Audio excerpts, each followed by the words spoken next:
La Jornada Zacatecas TV, un espacio de libertad. La defensa de la autonomía no fue, de las universidades autónomas, mejor dicho, no fue exclusiva de nosotros, sino que fue un movimiento que incluso a nivel nacional otras universidades que ya habían obtenido su autonomía, pues corrieron el riesgo o fueron amenazadas por el Estado o por grupos para restarles estas características y esta actitud combativa. Y aquí, en nuestra máxima casa de estudios, pues hoy comentando el aniversario que ya se acerca, que es el día de mañana, pues vale la pena que reflexionemos en torno a lo que pasó. Un asalto a la rectoría, un asalto violento, porque fue un asalto violento por un grupo de alumnos de medicina en aquel momento, ¿no? Que lo que no querían y no aceptaban era que se diera el pase automático al interior de la universidad, y que pues el perfil de estos compañeros pues era de unas características que no estaban de acuerdo en que nuestra universidad pues tuviera incluso un carácter asistencialista como el que ha venido teniendo a lo largo de estas décadas, en el que se apoyara a la gente, que se apoyara a la sociedad en general, independientemente de su procedencia. Y es muy gratificante que el día de hoy podamos continuar recibiendo estudiantes que desde aquel momento venían de las comunidades, venían de las cabeceras municipales, a los hijos de los campesinos, los que somos hijos de obreros, que pudimos gozar de los estudios gracias a este carácter también gratuito que ha mantenido la universidad, ¿no? Eso que se hacía anteriormente abanderado por un grupo, abanderado hasta por un partido, ahora lo hacemos los propios universitarios con la finalidad de retribuirle algo a nuestra sociedad, regresarle algo de lo que la sociedad nos ofrece a través de sus impuestos y a través de lo que nosotros también pues nos convertimos en el momento en que también somos servidores públicos, y pues formamos nosotros generaciones de estudiantes con una idea también de retribuirle también de la misma forma a la sociedad, de regresar a su colonia, también ayudar, el que los jóvenes participen también en diferentes programas comunitarios, pues eso también es mucha satisfacción para el universitario y para la sociedad, ¿no? Entonces, yo creo que eso y ese asistencialismo y esa labor, esa misión, como lo mencionas tú, se da ahora de otra forma, es decir, se institucionaliza, no depende ya de un grupo, no depende ya de un partido político. El objetivo de la institución sigue siendo el mismo a través de sus académicos, a través de sus intelectuales, y que la verdad gozamos de buenos números en cuanto a la academia, a los indicadores, al resultado de los docentes que están en el Sistema Nacional de Investigadores, cuerpos académicos, posgrados que también se encuentran dentro del programa para ofrecer becas a los estudiantes. Eso se sigue manteniendo y es el objetivo que nos une a los universitarios, porque también ese es el propósito. La vinculación dentro de la universidad tiene que ser uno de sus principales ejes y lo va a seguir siendo. Te puedo poner varios ejemplos en el caso de unidades académicas que con programas de vinculación que nacieron justo en este contexto, pues ahora siguen siendo programas exitosos que la verdad los vemos, los analizamos. El caso de la unidad académica, por ejemplo, de odontología, ¿no? Que tiene sus clínicas de odontología en la periferia de Zacatecas, es en donde muchos y gran parte de los zacatecanos reciben este servicio, y que el alumno de odontología empieza a tener esta práctica a través de estos servicios y a través de estas clínicas, pues se cierra el círculo de que la parte teórica que lleva en la escuela, pues ahora la complementa con con su ejercicio práctico, y que además ofrece a la comunidad estos servicios.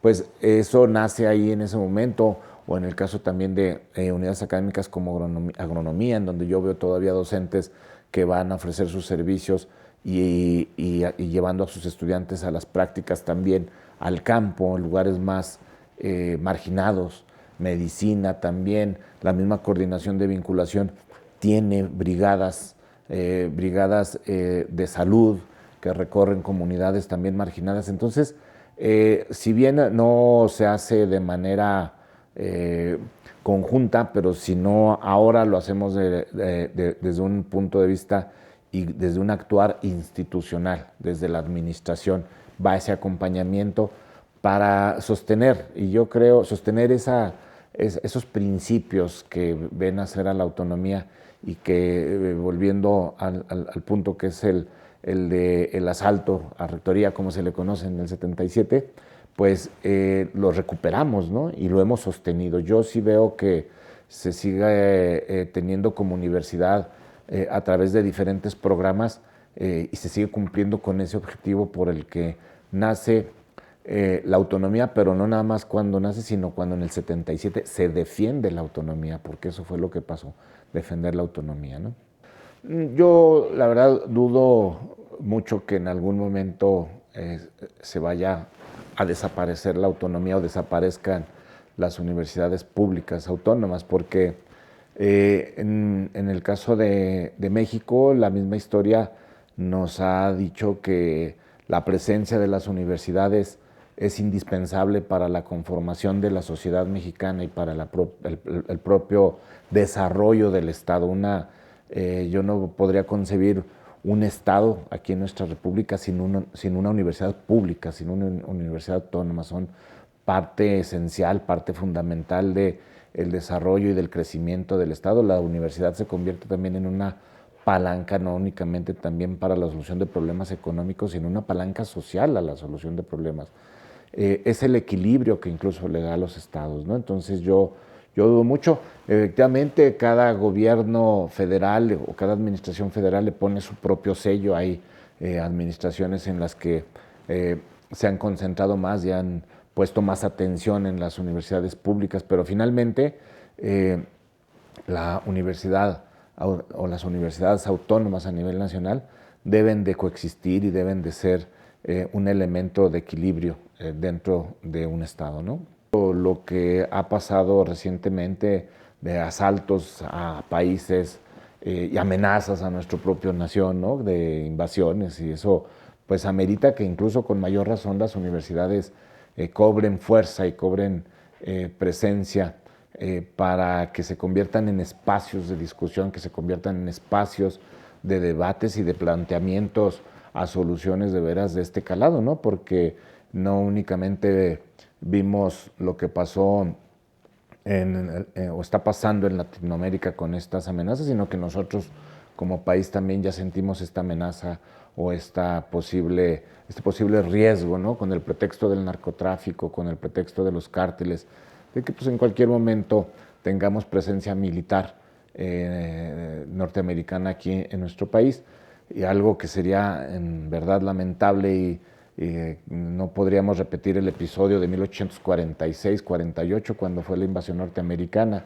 que penetraron hasta el Zócalo de la Ciudad de México e izaron la bandera norteamericana. Yo creo que sería muy lamentable una mínima presencia militar de cualquier otra nación, porque atentarían y pondrían en riesgo la soberanía nacional. Entonces, nuestras universidades y la parte educativa creo que debe de recobrar mayor fuerza por estos contextos que bien mencionas, ¿no? No hay que esperarnos al futuro, Martín, sino ya lo que estamos viviendo ahorita, ¿no? En este momento sí es muy delicado. Luis Medina Lizalde, soy abogado egresado de la Universidad Autónoma de Zacatecas y maestro de la misma en retiro. En el caso de las universidades, pues creo que el único camino para revertir lo que ha venido sucediendo es la recuperación de la vida democrática. Es decir, que no vean como una amenaza al control institucional la tradición de asambleas, de discusiones colectivas, sino que lo vean como una fortaleza. La democracia fortalece, cuesta mucho trabajo, pero el funcionamiento democrático fortalece al que funciona democráticamente. ¿Verdad? Y yo creo que la universidad sí confío en eso, porque además el profesor está muy precarizado. La mayor parte de los profesores vive en condiciones laborales precarizadas. Son una minoría los que están en situaciones de privilegio, pero la mayor parte está precarizada, ¿no? Esa es una realidad que ojalá los haga reaccionar. Y por otro lado, reconocer que el tumor del que debe hacerse la UAS es el control de grupos, el grupalismo, que impuso una grupocracia. Ese es el asunto. Que no haya grupos capaces de decidir conforme a sus intereses quién entra y quién no a la UAS, quién recibe tal carga de trabajo y en qué unidad, ¿sí? Quién incrementa su carga laboral y a quién se le congela, a quién se le da base y a quién se le mantiene en esa fragilidad. Eso tiene que dejar de ser patrimonio de caciques, patrimonio de grupos en las distintas áreas. Y enfrentarlo. Yo creo que hay que enfrentarlo. Creo que eso es la mejor manera de revisar lo que sucedía en el 77. Claro, eso no quiere decir que no haya cosas que hicimos mal. También. Pero creo que en estos momentos, creo que nos sumamos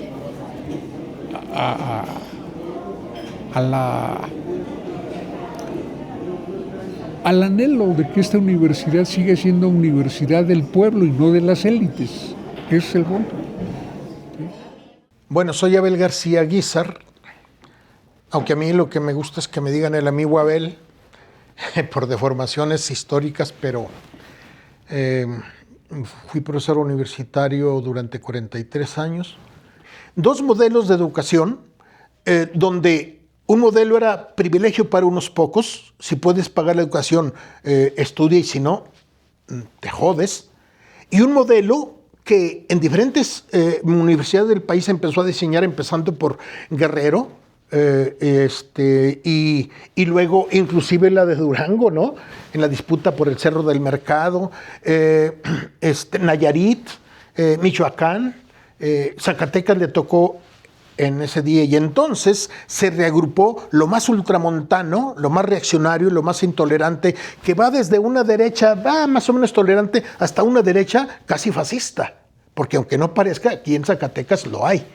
Y esos quisieron controlar la universidad a partir de un sujeto que había sido gobernador de aquí de Zacatecas y que no perdía las esperanzas de seguir controlando la educación, que era Rodríguez Elías, un cacique venido del reinosismo, que como promovió él desde el Estado la posibilidad de que el antiguo ICAS se convirtiera en UAS, lo cual sucedió en el 68, él quería convertir, no es el modelo que luego se le reveló, sino un modelo donde él fuera de alguna manera una especie de padrino eterno, que la universidad le debiera siempre pleitesía al fundador, etcétera, etcétera, pero le salió respondona, y cuando hay la oportunidad de que la derecha zacatecana, con el pretexto del pase de los universitarios preparatorianos a medicina, ¿no?, que ya eran universitarios y por tanto tenían el pase automático, se opusieron, ese fue el pretexto para que todo este conjunto se nucleara alrededor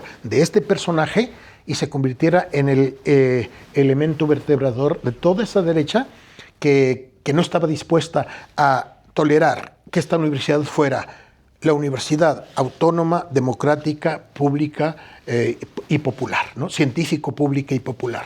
Sobre todo, pública, popular y crítica eran los términos que más les retorcían la barriga, ¿no?, las entrañas a ellos.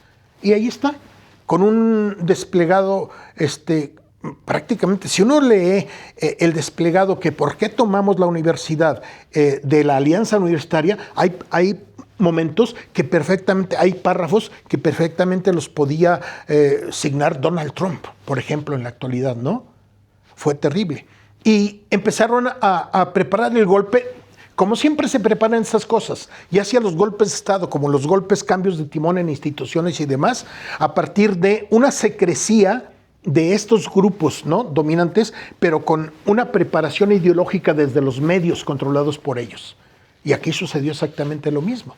Recuerdo a un cuate que se apellidaba Solís, que decía que era periodista, que llegó a decir desde la prensa, preparando ya la mentalidad de los zacatecanos, hay que tomar esa universidad que solo procrea piojosos, revolucionarios, perversores, pervertidores de la mentalidad, echado a perder a las jovencitas, gente, todo eso, ¿no?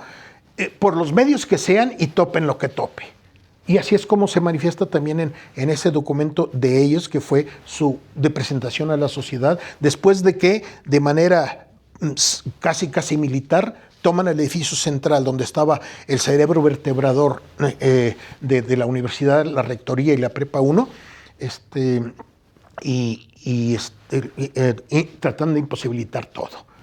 Ahora, lo que pasa es que no contaban con que en la universidad ya había avanzado mucho el concepto de democracia universitaria, de autonomía, que era un valor fundamental, y no se esperaban la gran respuesta, que empezó ese mismo día, 10 de enero por la tarde, cuando se construyó la primera asamblea conjunta de universitarios, con los tres sectores, trabajadores, estudiantes y profesores, pero también con los padres de familia que inmediatamente empezaron a apoyar a sus hijos universitarios, ¿no? Ese fue el primer instrumento. Y el primer documento para exigir el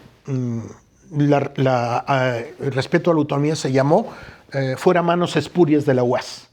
Ese fue el primer documento oficial. De ahí se generó, se imaginan, ¿no? Y la resistencia inició allí y luego se cambió a la Prepa 1, al edificio de la Prepa 1. Ahí fue el centro fundamental de la resistencia de los universitarios. Y duró un año en que de verdad la universidad estuvo en peligro, prácticamente hasta mediados, hasta que se concluyó con un plebiscito donde el rector Díaz Casas, que había ganado contra estas fuerzas las elecciones el año anterior, en el 76, pero no se conformaron con eso y entonces vino el golpe. Bueno, pues se restituyó a Díaz Casas, se restituyó el respeto a la autonomía y la preservación de la ley orgánica. Bueno, yo creo que todo lo que estalló el 10 de enero del 77 con la toma de rectoría, eso se incubó, se fue construyendo desde fines de los 60s. El régimen político en México estaba en crisis terminal porque el gobierno gobernaba ya solo por la fuerza, con la represión, de manera tal que la masacre estudiantil del 68, luego la del 71, no fueron más que expresiones de ese desgaste. El gobierno ya no dialogaba, no podía dialogar, no tenía capacidad para atender demandas y entonces fueron brotando problemas sindicales, problemas con maestros, con médicos, con mineros, hubo problemas con campesinos donde quiera, asesinatos también, ¿verdad? Y la desesperación de no encontrar canales para que las demandas populares se pudieran atender, pues hubo también ya grupos que ensayaron la lucha armada. Eso era el debate en muchos lados. Otra expresión de la crisis política se nota con toda claridad. Aquí en Zacatecas el 74 hubo elección de gobernador y fue una elección con un solo candidato. el general Pámanes Escobedo, porque el PAN, que monopolizaba el registro opositor, pues ese año no postuló candidato. Y las izquierdas, que pues eran muchos jóvenes del campo y de la ciudad, universitarios, en fin, las izquierdas no teníamos derecho a participar en las elecciones. De manera tal que aquí la elección esa pues simplemente expresó que no había democracia. Era un partido único que se imponía por la represión. Eso mismo se repitió el 76 en la elección federal. Un candidato a presidente, López Portillo, y nadie más, porque el PAN tampoco pudo ponerse de acuerdo, y de tal modo que esa elección pues fue de vergüenza, ¿verdad? Un candidato, López Portillo, lo tomaba a broma, pero él decía: yo no tengo problemas porque si vota mi mamá por mí, ya seré presidente. Pero finalmente la izquierda agrupada en el PCM y aliados decidieron dar la pelea el 76 por la reforma política para lograr el registro electoral de las izquierdas y para lograr una ley de amnistía para que salieran de la cárcel los presos políticos, muchos de ellos universitarios.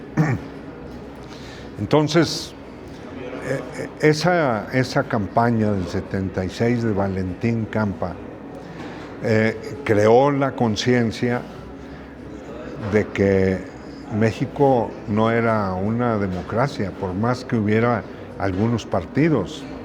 Por ejemplo, el PAN ni cumplía sus obligaciones, como ya lo expliqué, aquí en Zacatecas, ni a nivel nacional. Pero el PAN tampoco nunca dijo, pues abramos el sistema para que la izquierda participe.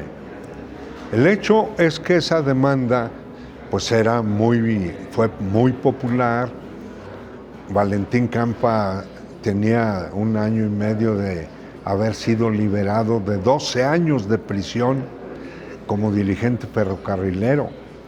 Él y otro dirigente que fue con Eberto Castillo a crear el PMT, ¿verdad? El dirigente principal ferrocarrilero. Bueno, entonces en esa época había movimientos para crear partidos de izquierda, pero no tenían registro.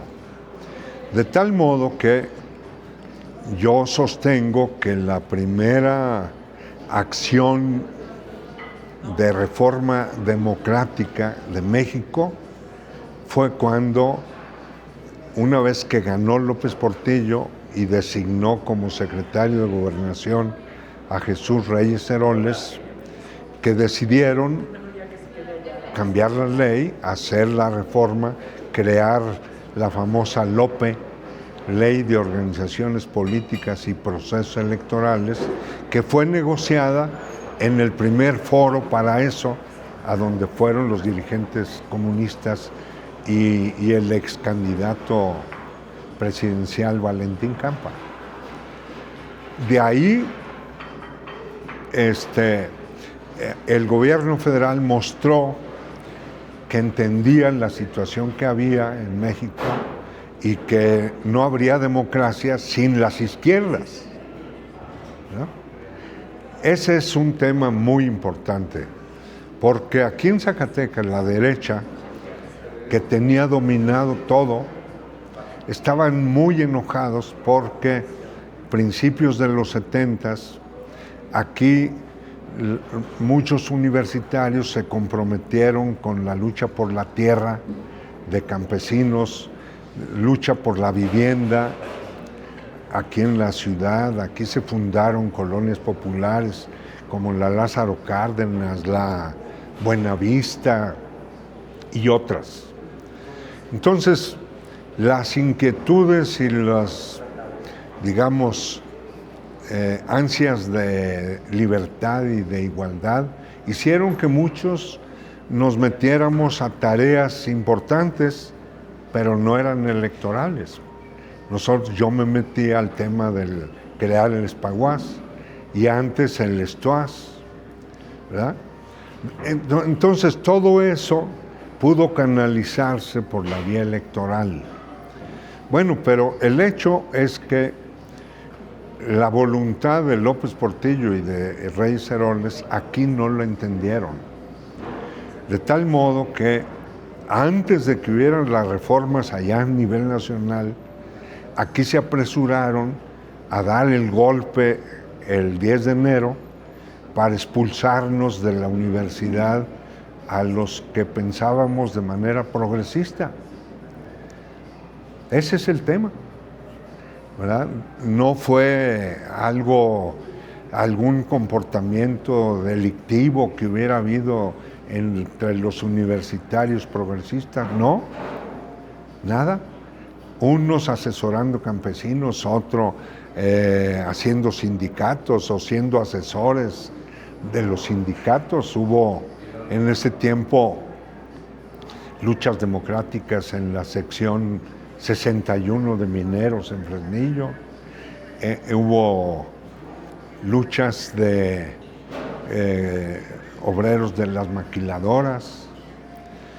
Entonces todo eso no encontraba un cauce político, y con las reformas que abrieron a nivel nacional, pues por ahí se encauzó. Por eso también, cuando desde aquí toman la rectoría y le exigen a Reyes Heroles que los apoye para que saliera Díaz Casas de rector y saliéramos todos nosotros, hicieron una lista de quienes debían ser despedidos de la universidad, pues en lugar de eso, Reyes Heroles dijo, no, vamos a hacer un referéndum para que los universitarios decidan si Díaz Casas regresa a la rectoría o no, que era la demanda más visible de la derecha, ¿verdad? Que Díaz Casas, que ganó su elección aquí como en mayo del 76, por ahí, él tomó posesión en septiembre y ya en enero querían que se fuera porque lo habíamos votado por él, las izquierdas.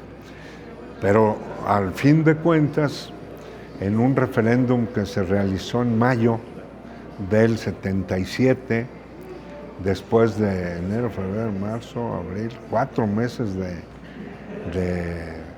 confrontación, ya ahí ganó Díaz Casas y eso vino a resolver el conflicto, ¿verdad? Entonces, ¿por qué fue ese conflicto? Porque la derecha zacatecana no estaba en el mismo canal del nuevo presidente nacional y de los vientos democráticos que corrían.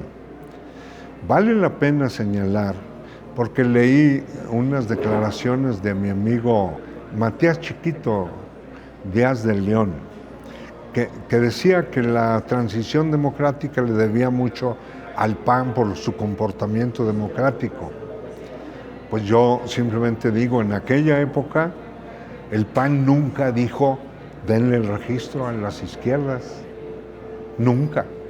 Y los panistas aquí todos estaban en la lógica de que nos expulsaron, excepto, quiero darle un reconocimiento a Sóstenes Segura, que fue dirigente del PAN, pero que el 77 actuó con nosotros, con la tendencia democrática.